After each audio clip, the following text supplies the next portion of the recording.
आता 4 भांडी तयार करायची काय करा, तिथं स्वयंपाक करायचा, तिथं जीव घालायचे, मोकळे ढेकर द्यायचे. ही लहान मुलाचं खेळ होतं. तसं नाही म्हणलं इथं. इथं आता प्रत्यक्षात पूर्तीला बोले तैसा चाले त्याचे वंदावे पावले.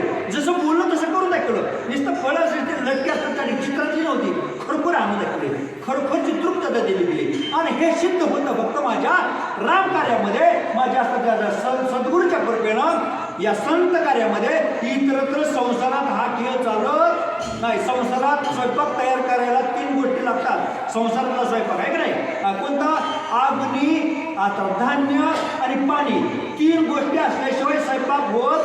3 गोष्टीतली एक गोष्ट कमी असली तर आमची सगळ्या माणसं जेवणार.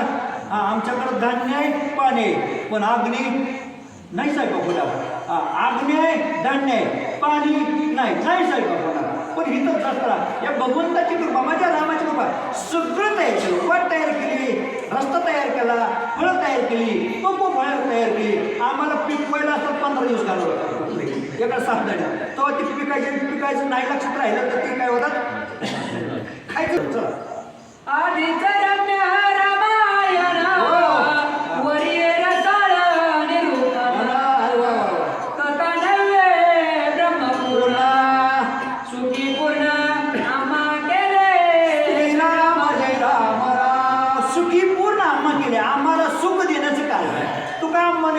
पाहिल्या पाय मग दुःख जाय सर्व माझे. तुका म्हणे माझे ह्याची सर्व सुखा पाहिन श्रीमुख आवडीने. गोड तुझे रूप, गोड तुझे नाम, ऐशी दे प्रेम सर्व काळ. आता त्या ठिकाणी रम्य रामायण आहे, सुख देणारी कथा आहे. सुख असं आधीच गोड आहे, त्यात माझ्या असतात त्या ठिकाणी. तुमचे ऐकणारी माणसं गोड आहे. ऐकणार असतो, सांगणाऱ्यापेक्षा ऐकणारा गोड असतो. ऐकणार नाही तर सांगणार नसतं. सांगून जाऊन मग सांगितलं तसं. स्वयंपाक करणाऱ्यापेक्षा खाणारा सुद्धा फार महत्त्वाचं आहे. सांगणाऱ्यापेक्षा ऐकणारा महत्त्व आहे. तुमच्यासारखे असे गोड इथं भाग्यवान ऐकणारे गोड असतात त्या ठिकाणी. आपलं पूर्वजन्मीचं असतं त्या ठिकाणी सांगून गेलो म्हणून असतात त्या ठिकाणी. हे आमच्या असतात तयार केलं नाही. पट निघलेले शब्द असतात ते आमच्या काय इथं काय कॅशिट नाही.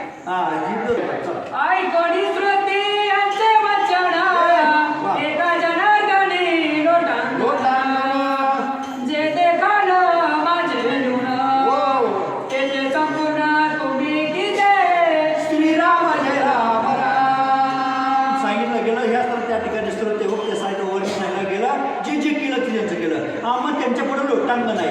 आम्ही असं घाले लोटांगण वंदिनी चरण पाहिलं आलं असं त्या ठिकाणी. अशा प्रकारे आलिंगन घडे मोक्ष साहित्य अजून असं त्या ठिकाणी सांगितलं गेलं. त्याच्या पद्धतीने सगळं चाललंय. आमचं यामध्ये काही नाही. वक्ता श्रोता सगळा तृप्त सर्व सुखी असो असं ग्रंथ करते म्हणतो. श्रोते मनती नवलाता होय श्रीरामा वदनी वक्ता.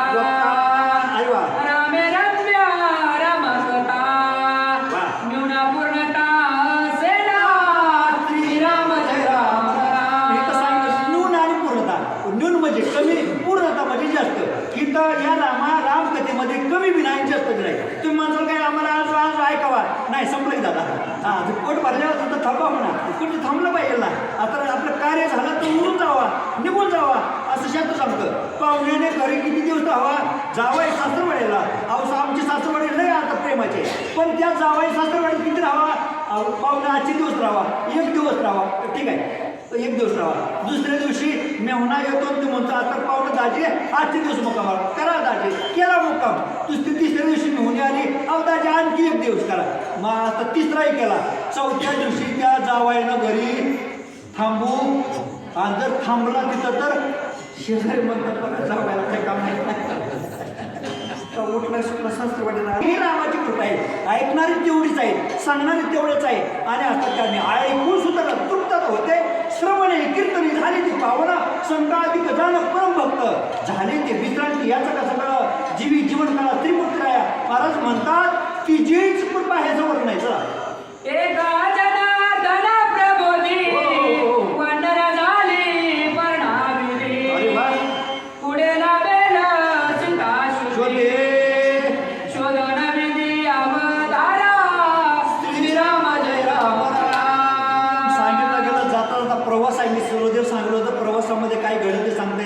पण आज जे प्रवास आमचा झाला आजचा तो प्रवास सुखरूप झाला.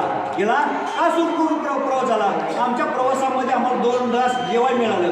2 ग्लासात ग्लासभर पाणी मिळालं आणि ह्याच्यापेक्षा आम्हाला प्रवासामध्ये काय लागतं दुसरं झोप चांगली झाली प्रवासात जेवण मिळालं बस झालं. अहो कुठनं मिळालं कसं मिळालं तेच होती आपलं ठरवलं. मी आधी सांगितलं की आताची माणसं डबा घेऊन जात नाही पण जाता जाता तयार होत असतं मिळत असतं. कुणीही उपाशी राहत नाही. इथला आलेला बसलेला न जेवलेला सगळा तृप्त होत असतो. इथं वर्णन सांगितलं गेलं आजच्या कथाभागामध्ये तृप्तता झाली जेवण गोड झालं. पुढच्या प्रवासात झाले उद्याचा दिवस सुद्धा अतिशय आनंद ह्याच्यापेक्षा दुगुणित होणार आहे. काय होणार आहे तो म्हणत्या ज्या कार्याला चाललोय त्या कार्याला हात घालतोय.